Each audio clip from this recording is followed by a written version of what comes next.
A'udzu billahi minasyaitonir rajim. Bismillahirrahmanirrahim. Innal hamdalillah nahmaduhu wa nasta'inuhu wa nastahdinuhu wa nastaghfiruh. Wa na'udzu billahi min syururi anfusina wa min sayyiati a'malina. May yahdihillahu fala mudilla lahu wa may yudlil fala hadiyalah. Asyhadu an la ilaha illallah wa asyhadu anna Muhammadan abduhu wa rasuluh. Allahumma shalli wa sallim ala sayyidina Muhammad wa ala alihi wa sahbihi wa man tabi'ahum bi ihsanin illa yaumiddin, amma ba'du. Assalamualaikum warahmatullahi taala wabarakatuh.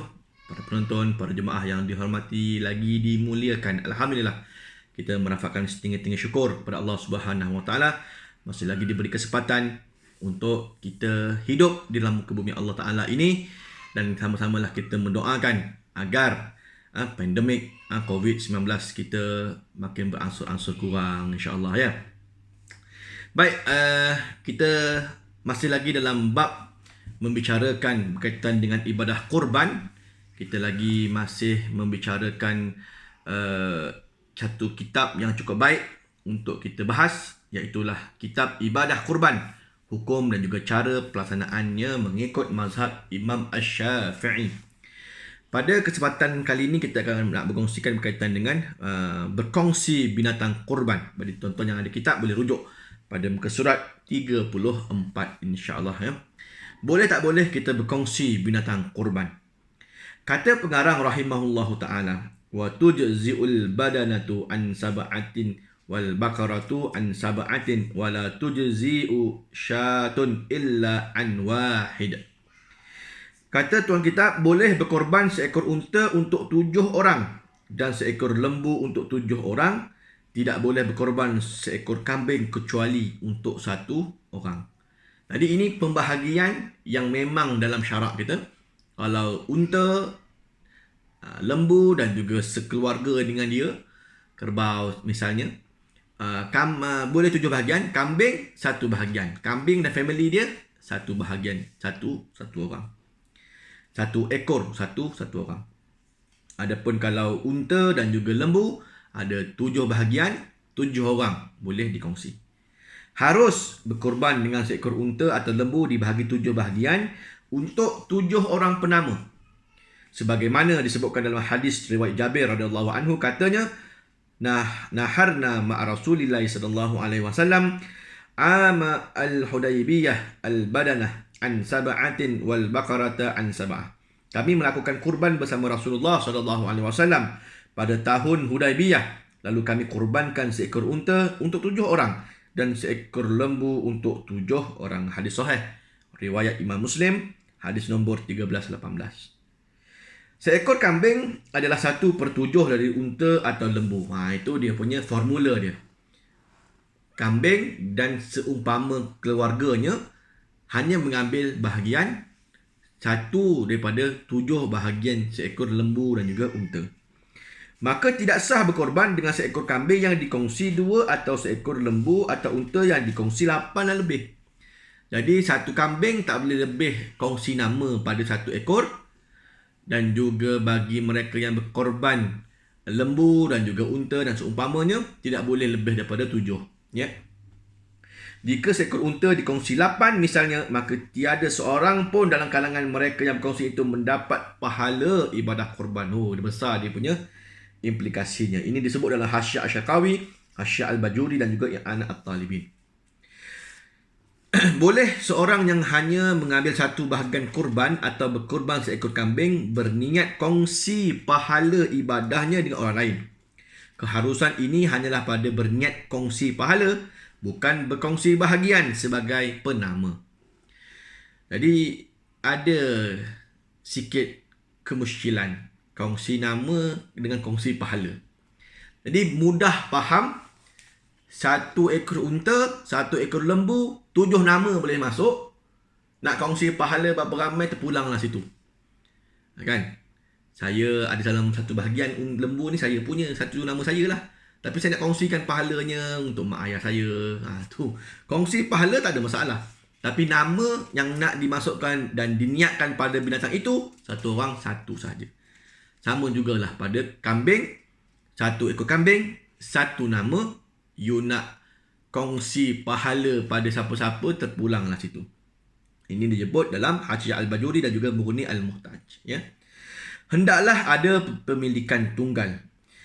Jika dua orang berkongsi membeli 2 ekor kambing untuk korban, tidak sah korban kerana ia dianggap hak milik mereka berdua. Pada perkongsian itu, kerana pada tiap ekor kambing itu ada pemilikan bersama. Ya, kalau 2 orang berkongsi duit, beli 2 ekor kambing, kata Imam Syafi'i tidak sah kurban kerana ia dianggap hak milik mereka berdua pada perkongsian. Memang nampak macam dia beli 2 orang beli 2 ekor kambing, jangkanya seorang satu lah. Tapi mungkin orang ni bayar duit lebih sikit. Katalah kambing harga 500, yang ni bayar 600 ke contohnya, yang ni bayar 400, tapi nak berkongsi untuk 2 ekor. Jadi di situ ada timbul dia punya keraguan. Maka lebih baik satu orang beli 1 ekor kambing untuk dia. Jadi tak ada nak kongsi-kongsi apa semua. Begitu juga sekiranya suami isteri berkongsi membeli 1 ekor kambing, maka hendaklah salah seorang dari mereka menghibahkan bahagiannya kepada seorang lagi supaya sah kurban dengan pemilikan tunggal. Jadi pendek kata, kalau macam ni kes suami isteri ataupun sesiapa sajalah kan, jadi bagilah pada satu orang nama itu untuk diniatkan pada 1 ekor kambing tersebut. Ni disebut dalam Hasyiah Al-Bajuri dan juga I'anah At-Talibin. Baik, dalam bab berkongsi haiwan kacukan pula, kacukan unta dan lembu atau kacukan lembu dan kerbau boleh dikongsi 7 orang. Kacukan lembu dan juga unta boleh dikongsi sebanyak bahagian lembu dan unta tu juga, iaitu 7 bahagian, 7 orang. Kacukan unta dan kambing atau kambing dan lembu atau biri-biri dan kambing tidak boleh berkongsi 7 orang. Ni tadi unta 7 bahagian dengan lembu pun 7 bahagian. Kacukan macam mana dah? Dapatlah satu binatang yang namanya mungkin unbu kan? Un dengan bu, unta dengan lembu kan campur. Maka boleh sebab dia masing-masing di atas tadi kacukannya daripada 7 atau 7. Tapi kalau unta kahwin dengan kambing, kahwinnya istilah kacukan lah. Unta dengan kambing, unta 7, kambing 1 bahagian. Tapi bila kahwin dapat pula sekian, kacukan dapat pula sekian, itu tak boleh dapat 7 bahagian. Dikira 1 juga. Kan, dikira 1 juga. Perkiraan umur bagi haiwan-haiwan kacukan adalah umur induknya yang lebih tua dalam ketetapan umur haiwan kurban. Contohnya kacukan biri-biri dan kambing, maka perkiraan umurnya adalah 2 tahun dan lebih, iaitu mengikut umur kambing. Maka dia kena ambil yang sedikit. Ya, ini disebut dalam Hasyiah Al-Bajuri. Perkongsian 7 orang pada seekor lembu atau kerbau atau unta boleh walaupun niat masing-masing berbeza.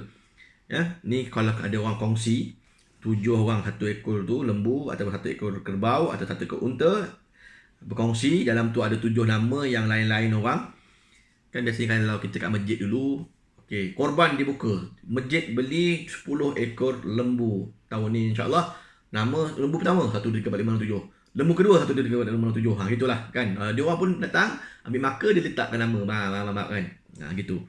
Jadi kalau begitu, bahagian pertama korban, bahagian kedua akikah, bahagian ketiga nazar, bahagian keempat untuk kegunaan sendiri, bahagian kelima untuk dam haji, bahagian keenam untuk jualan, bahagian ketujuh untuk walimah. Ini contoh campur-campur. Perkongsian itu akan dibuat agihan secara ifraz, iaitu ditentukan bahagian masing-masing semasa agihan.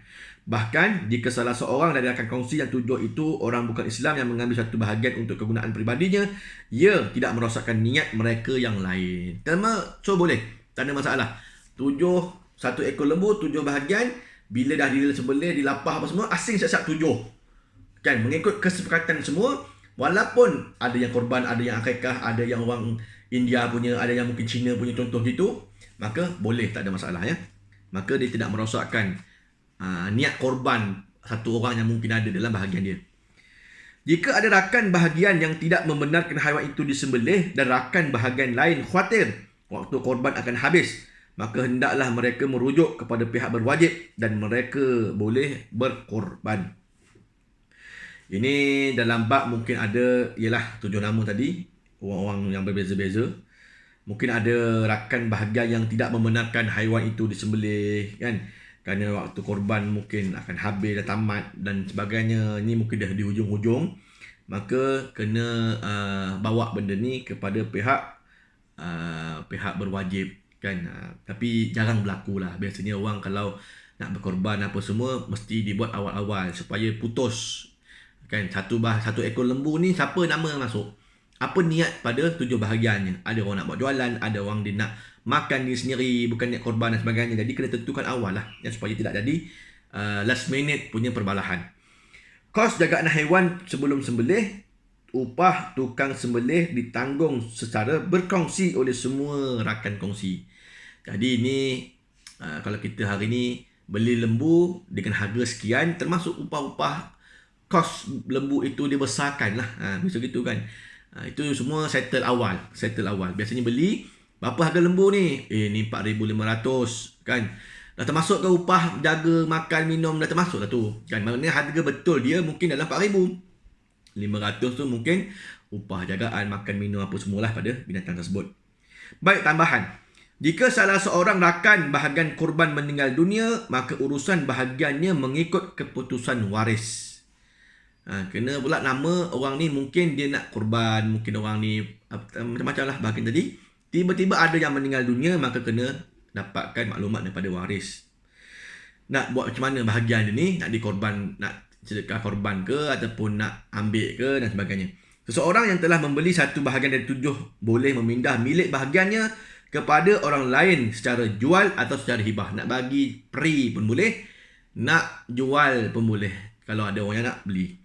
Seseorang yang telah membeli bahagian korban boleh menukar niatnya dari korban kepada sebab lain seperti akikah atau sedekah dan sebagainya. Pertukaran itu boleh dan sah selagi dia tidak bernazar korban. Ya.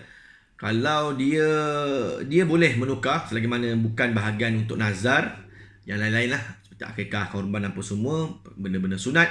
Tapi bila dah bernazar, maka tidak boleh menukar lagi niatnya. Sebab nazar ni dikira sebagai wajib dia dapat bahagian tersebut. Ya. Kalau dia mati macam mana, maka teruskan saja nazar kepada si mati. Sekiranya terbukti bahawa haiwan yang telah dibeli itu diambil secara haram oleh penjualnya seperti dengan mencuri, sedangkan haiwan belum disembelih, maka mereka tidak boleh meneruskan sembelihan dan boleh meminta wang mereka dikembalikan oleh penjual. Ni haiwan tu pula kan dapat secara haram. Maklumlah kan, kerbau, lembu atas jalan raya, kadang-kadang cross jalan raya orang balik kerja kan. Ada tak berlaku tempat tuan-tuan? Ada kan. Kat sini pun ada juga. Kan sambil-sambil cross tu sambil melepas pula, habis kena tayar kereta apa semua. Kan tahu mana penjaga, tak tahu belah mana penjaga-penjaga yang jaganya, tak tahu dia biar lepas gitu je. Jadi mungkin ada orang ambil kesempatan, tengok tak ada orang punya ni, angkut seekor 2, lepas tu jual. Buat masuk dalam korban lah apa semua, maka benda tu hasil haram, tak boleh ya. Maka apa perlu dibuat kalau sekiranya haiwan belum disembelih, maka tidak boleh meneruskan sembelihan ya. Kalau tahu memang itu haiwan curi, tak boleh, haram ya. Dan boleh minta wang balik kan. Siapa yang jual kita minta balik duit. Kalau dia tak lari lah, kalau lari selamat kan duit kita. Sekiranya haiwan itu sudah disembelih dan sudah dimakan, maka peserta perlu mengganti semula bayarannya kepada pemilik asal dan boleh membuat tuntutan bayaran mereka dari penjual. Oh, ni banyak kerja tuan kan. Sebab tu sebelum nak beli lembu, unta apa semua contoh di Malaysia lah kan.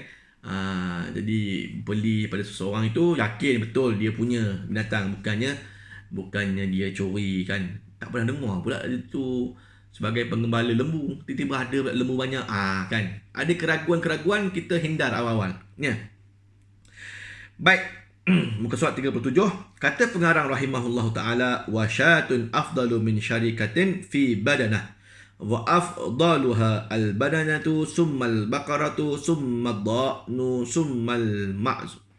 Seekor kambing lebih afdal dari perkongsian seekor unta, dan seafdal-afdal kurban seekor unta, kemudian seekor lembu, kemudian seekor biri-biri, lalu seekor kambing. Ini turutan afdal kalau mampu untuk mengambil korban.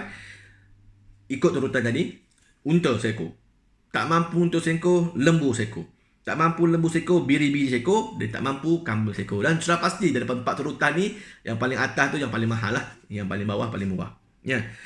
Tertib keutamaan berkorban, afdal dari segi jenisnya dinyatakan di bawah ini. Yang pertama sekali tadi lembu, yang pertama sekali unta, yang kedua lembu, yang ketiga biri-biri, yang keempat kambing biasa, diikuti yang kelimanya satu bahagian daripada unta, yang keenam satu bahagian daripada lembu. Itu turutan keafdalan. Dan sudah pasti 1 sampai 6 paling murah, 1 paling mahal lah. Kan? Unta lebih utama dari lembu kerana besarnya dan banyak dagingnya. Biri-biri lebih utama dari kambing biasa kerana lebih banyak dagingnya. Berkorban dengan 7 ekor kambing seorang diri lebih afdal dari seekor unta kerana berulang-ulang perbuatan taat, iaitu menyembelih haiwan kurban.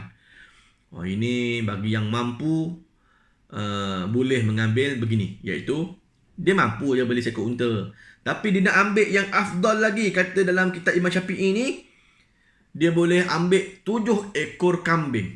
Kan? 7 ekor kambing. Sebab setiap kambing itu diniatkan korban. Walaupun kambing satu bahagian aja, satu ekor mewakili satu bahagian daripada unta ke lembu ke, tapi dia seekor. Jadi pahalanya tu besar. Maka ambil 7 ekor kambing kalau mampu dia sendiri.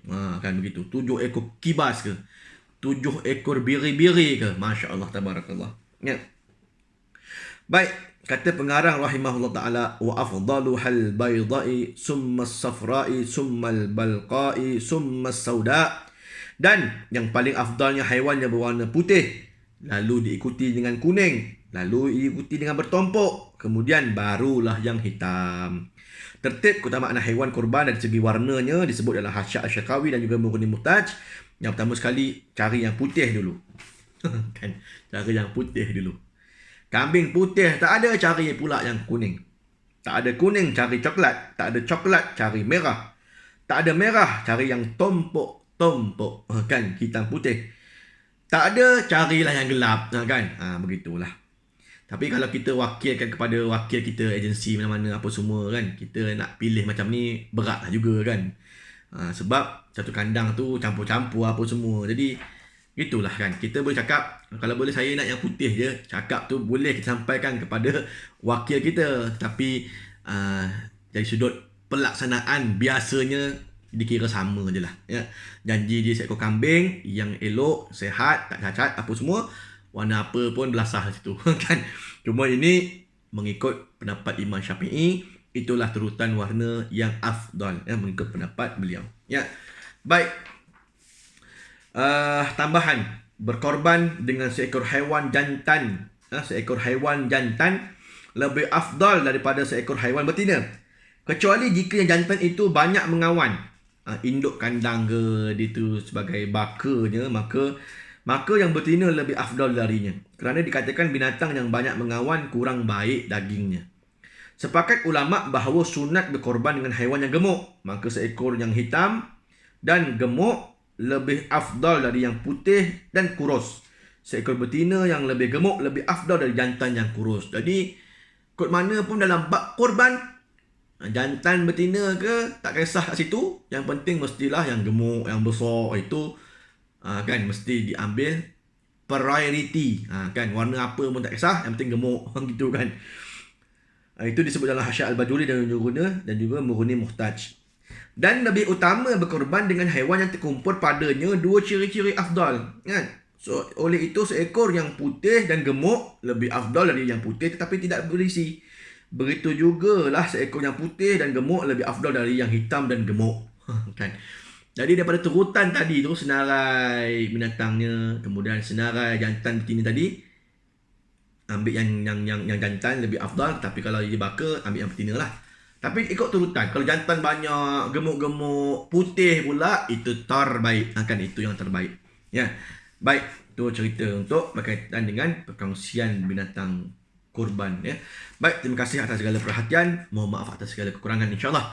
Pada kesempatan yang akan datang, kita akan melihat pula tajuk praktis muamalah pembelian haiwan kurban. Ya, mudah-mudahan memberi manfaat untuk kita semua. Para tuan-tuan, jangan lupa like, share dan juga subscribe video saya. Mudah-mudahan mendapat manfaat bersama. Wallahu a'lam. Aku qali hadza wa astaghfirullahalazim li wa lakum. Assalamualaikum warahmatullahi taala wabarakatuh. Wallahu a'lam.